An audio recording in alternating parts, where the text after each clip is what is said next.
Good morning.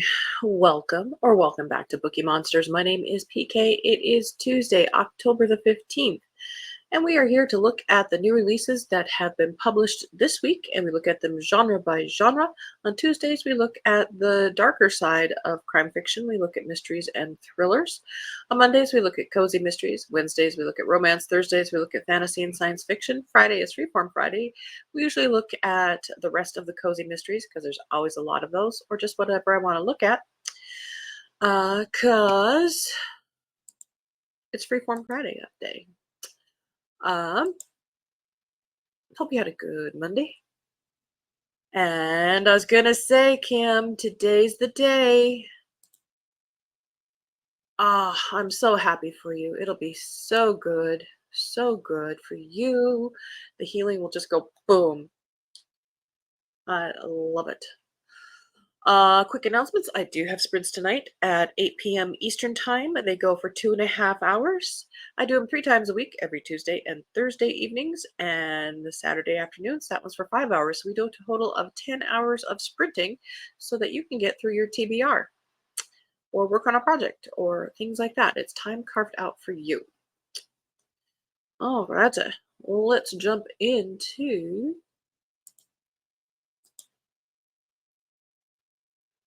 mysteries and thrillers.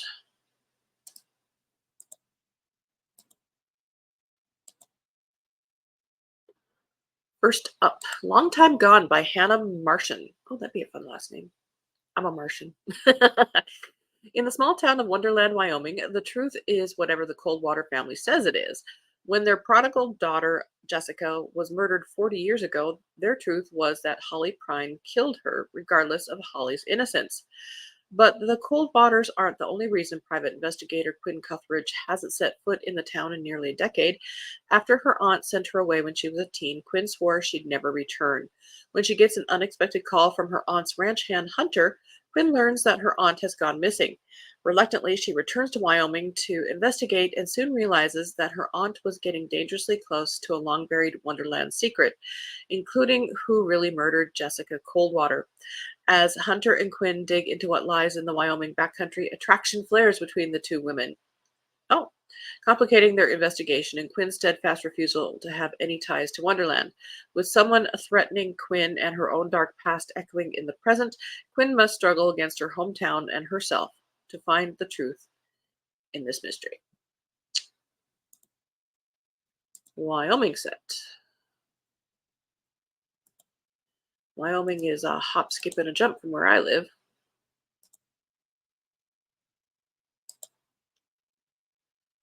Buried Lies by Stephen Tingle. There's another fun last name. I'm a Tingle.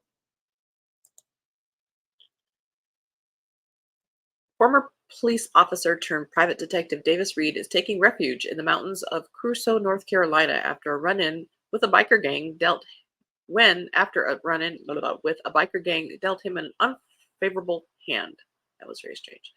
When respected real estate agent Prentice Wells is killed by an errant golf ball, Davis has no reason to suspect it wasn't an accident, but then a wealthy couple hires him to prove the death was murder and catch the killer. In desperate need of cash, Davis takes the job. That would need to be a really specific skill set. Are you a murderer? Can you kill with a golf ball?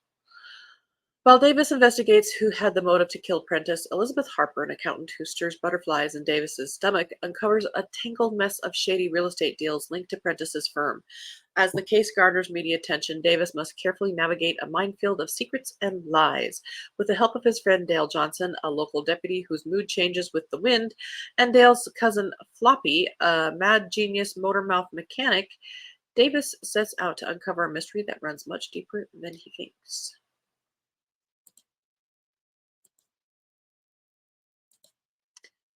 Ian Rankin has a new one, and I did check, it is new. Midnight and Blue, it's a new Inspector Rebus, number 25. Good for him. Good morning, Mary. Happy Tuesday. And yes, she is. A convict is brutally murdered in his locked cell deep in the heart of Scotland's most infamous prison. Sleeping in a cell across the floor lies John Rebus, the equally notorious detective. Stripped of his badge and estranged from his police family, he is now fighting for his own life, protected by an old nemesis, but always one wrong move away from the shank. As new allies and old enemies circle and the days and nights bleed into each other, even this legendary figure struggles to keep his head. They say old habits die hard, though. The death stirs Rebus's deductive and manipulative impulses, setting off a domino chain of scheming criminals, corrupt prison guards, and perhaps only one or two good souls who may see it all through. But how do you find a killer in a place full of them? Meeny, meeny, miny, mo. Andrew Clavin has a new one. Fourth in the Cameron Winter Mysteries. This is called A Woman Underground. Ooh, ex-spy and English professor. I've not read this. Cameron Winter is troubled in heart and mind. He's plagued by memories of his time as a government operative investigating a notorious Turkish sex trafficker. The fact that the mission was left unfinished still haunts him and threatens to tear him apart. In the midst of his painful soul searching, Winter crosses paths with an ex-flame, his first love, and the chance encounter ignites a passion he thought was long lost. There's no chance encounters. But just as soon as she wanders back into Winter's life, the woman vanishes, leaving Winter scrambling to track her down. His pursuit takes him deep into a world rent by partisan violence where extremists clash and Winter sides with no one. As he faces his most dangerous case yet, victory might simply mean getting out alive. Interesting. End of row one. As I mentioned, we're on the darker side of mysteries.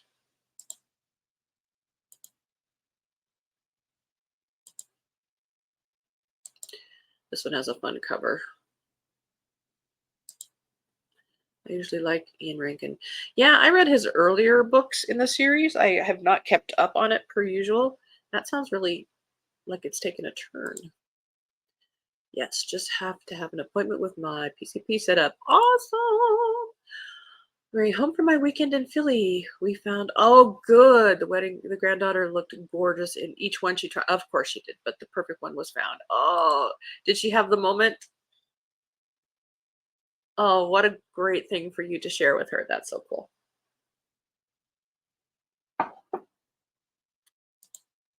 You Better Watch Out by James S. Murray and Darren Wearmouth.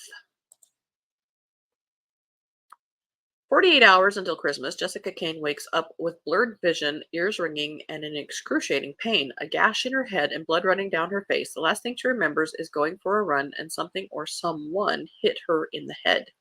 It doesn't take her long to realize she is trapped in an unknown deserted town with 5 other strangers who share similar stories of being attacked and stranded there. Unsure why and how they got there, she knows one thing for certain: she has to find a way out.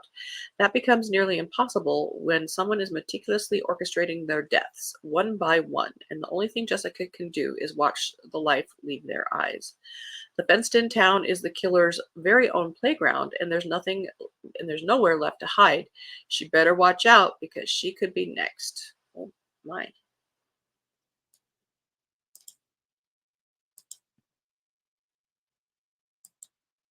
That ain't no cozy Christmas book. The Treasure Hunters Club by Tom Ryan. Welcome to Maple Bay, Nova Scotia. For nearly a century, people have ventured to the idyllic seaside town of Maple Bay in search of a legendary lost pirates treasure. I was just thinking, oh, this must be like, oh, Maple Bay. Okay, so like Oak Island. But locals know there's more than just gold buried in the sand. As the paths of 3 strangers converge in Maple Bay, the truth is about to be blown wide open, but not before the bodies start to pile up. Peter Barnett is rapidly approaching 40 with little to show for it when a mysterious letter invites him to Maple Bay and the mansion his estranged family has called home for generations. 17-year-old Dandy Felton is isolated and adrift, following the death of her beloved grandfather until his final request and a tantalizing clue sets her on a mission to solve the mystery he spent his entire life chasing. Cass Jones has given up on her dream of being a successful author when an unexpected opportunity lands in her lap. A house sitting gig in remote Maple Bay, where she stumbles on the perfect subject matter for her breakout book, and the handsome sailor who might be just the person to help her research it. Peter, Dandy, and Cass have never met, but they're on a collision course with each other and the mystery that has defined Maple Bay for 2 centuries, and none of them are prepared for the shocking truths that may or may not still be buried there.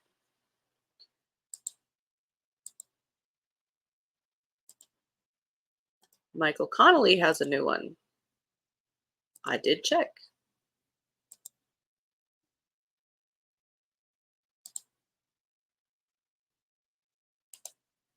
He said, "How fun, Mary." Indeed. Such good memories. Six in the Ballard and Bosch series. The two series have combined into this new series of books, of which there are six. Renee Ballard and the LAPD's Open Unsolved Unit get a hotshot DNA connection between a recently arrested man and a serial rapist and murderer who went quiet 20 years ago. The arrested man is only 24, so the genetic link must be familial. His father was the pillowcase rapist responsible for a 5-year reign of terror in the City of Angels. But when Ballard and her team move in on their suspect, they encounter a baffling web of secrets and legal hurdles. Meanwhile, Ballard's badge, gun, and ID are stolen, a theft she can't report without giving her enemies in the department ammunition to end her career as a detective. She works the burglary alone, but her mission draws her into unexpected danger. With no choice but to go outside the department for help, she knocks on the door of Harry Bosch. At the same time, Ballard takes on a new volunteer to the cold case unit, Bosch's daughter, Maddie, now a patrol officer. But Maddie has an ulterior motive for getting access to the city's Library of Lost Souls, a case that may be the most iconic in the city's history. I have liked both series. I have, again, fallen away in the last few years. The thing that irritated me, and probably why I fell away, particularly from the Bosch series, is that people call Harry to his face so many times. If it were a drinking game, it would not be long before you were schnockered. It just got to be irritating, especially if you listen to the audiobooks. Hooray, like him too. Yes, it's a good week so far. The Betrayal of Thomas True. Now, this one had some really good blurbs, including by Stephen Fry, if you know who that is. This is by A.J. West. It's and it's historical, so I'm intrigued. What? Hardcovers. Did they change that? That was not what it was. It's available now in Kindle. Do we count it?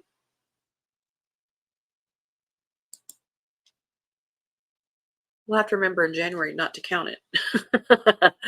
The only sin is betrayal. It is the year 1715, and Thomas True has arrived on Old London Bridge with a dangerous secret. One night, lost amongst the squalor of London's hidden back streets, he finds himself drawn into the outrageous underworld of the Molly houses. Meanwhile, carpenter Gabriel Griffin struggles to hide his double life as Lottie, the Molly's stoic guard. When a young man is found murdered, he realizes there is a rat amongst them, betraying their secrets to a pair of murderous justices. Can Gabriel unmask the traitor before they hang? Can he save hapless Thomas from peril and their own forbidden love? Set amidst the buried streets of Georgian London, this book is a brutal and devastating thriller where love must overcome evil, and the only true sin is betrayal. End of row 2. So everybody remember, in January, we already did that one. Mandatory Reporting, a Dublin Mystery by Jenny Wilson. I'm going to say O'Reilly.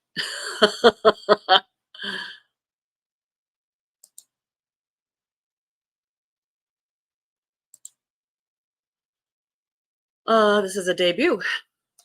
Jonah is in way over his head. His study abroad year in Dublin isn't going as planned. Instead of the engineering program he requested, the only option available to him is a course in psychology. Rather than the predictable world of numbers, he is forced into the complicated and unpredictable world of human emotions and actions, exactly where he doesn't want to be. In therapy with an enigmatic drinking game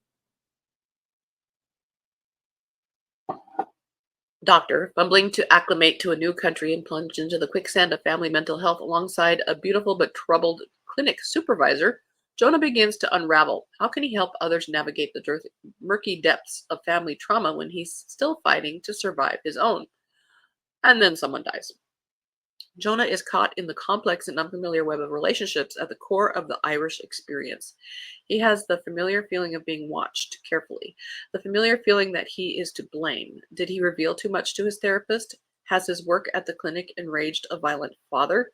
As the Irish police begin to investigate, is Jonah now the prime suspect? It has some elements I like.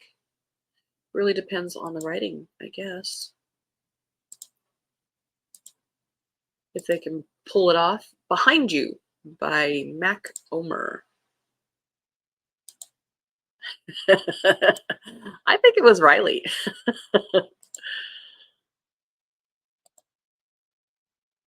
17-year-old Theodora Briggs left home in the dead of night after a brutal crime shattered her life. 13 years later, she's made a name for herself as Gemma, a beautician, wife, and mother, but the trauma still lingers. Then one day, it's more than just a phantom pain. Gemma is suddenly accosted by stranger after stranger, all of whom seem to know the truth about her. They confront her with her real name and ominous allusions to the tragedy that drove her out of town. When her family begins to have their own strange episodes, Gemma is rattled. There's no one left to trust but herself, except Gemma can't even remember what happened that night. Accusations and danger lurk around every corner, and Gemma's not sure where to turn. But if she can't put together the pieces of her past, the new life she's built might disappear just as quickly and violently as her old one.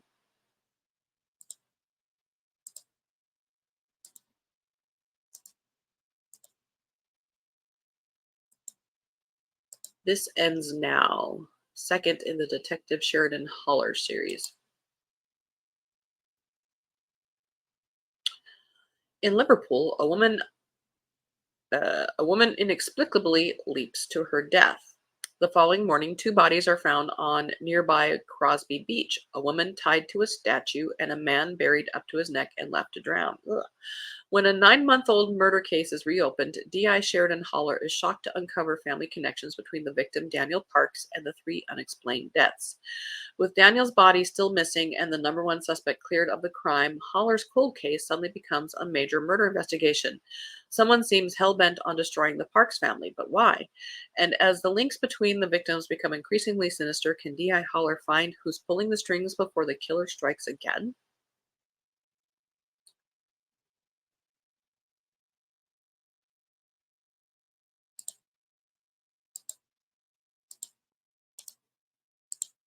The Bitter End by Alex Dunn. The trip of a lifetime might be the death of them all. The students of LA's elite Warner Prep can't wait for their senior excursion, 5 days of Instagrammable adventure in one of the world's most exclusive locations. This is not your average field trip, which is why 8 students can't believe their bad luck when they end up on a digital detox in an isolated Colorado ski chalet. Their epic trip is panning out to be an epic bore until their classmates start dropping in a series of disturbing deaths. The message is clear: this trip is no accident. And when a blizzard strikes, secrets are revealed, betrayals are exposed, and survival is at stake in a race to the bitter end.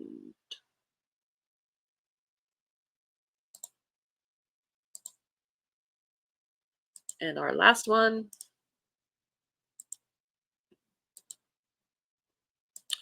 The Specimen by Jama Dixon. Interesting cover. 1826.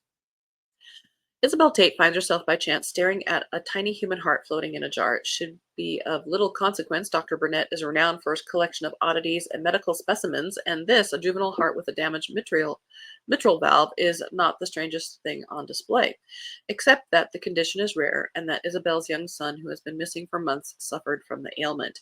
A phantom pulse beats in Isabel's ears. She knows something here isn't right. Missing persons cases are all too common in Edinburgh, where people simply vanish like mist.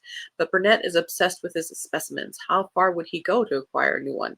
Determined to investigate, Isabel joins his staff as the keeper of his collection. What she'll unearth, though, is far worse than any of her nightmares. Based on true crimes, this book is a mesmerizing story about one woman's search for truth and vengeance in the darkest of places, where the deadliest secrets lie hidden in plain sight on a freshly dusted shelf. That does sound rather dark. And that's it. That's all we got. Tomorrow we'll be looking at romance. Again, I do have sprints tonight at 8 o'clock. With the minute left, I was going to show you what I was reading. I found a new historical mystery series. This is called The Persephone Code by Julia Golding, and it's described as Bridgerton meets the Da Vinci Code. I would argue with that, but they've got to find their little tags. But it is getting into that formula of slow burn couple, strong female. The guy is a doctor, but he's not being a doctor anymore because he got addicted to opium. So he's got a dark past. She's an actress, so that was interesting. I'm also reading a sci-fi. I've been aware of this series. I just never read it. The Long Way to a Small Angry Planet by Becky Chambers. I'm enjoying it. But I'm still looking for my scavenger hunt book of fall vibe. I have not been successful. I have lots and lots of options. All right. I also like the cover of the Specimen, but I think it might be too dark for me. See you tonight from my bed. Indeed. Oh, I hope it goes so smoothly. I look forward to hearing all the details tonight. Mary says, hope the romance ones are better than last week's. Indeed. That was all Christmas rom-coms last week. We need some serious love, which we're not exactly. Exactly. All righty. So, dot is dot. Hope you guys have a good Tuesday and hope to see you either tomorrow or tonight or both. And please take care of yourselves. You're in my heart. And as the banner says here, don't be a bookworm, be a bookie monster. Nom nom. Have a good day and God bless.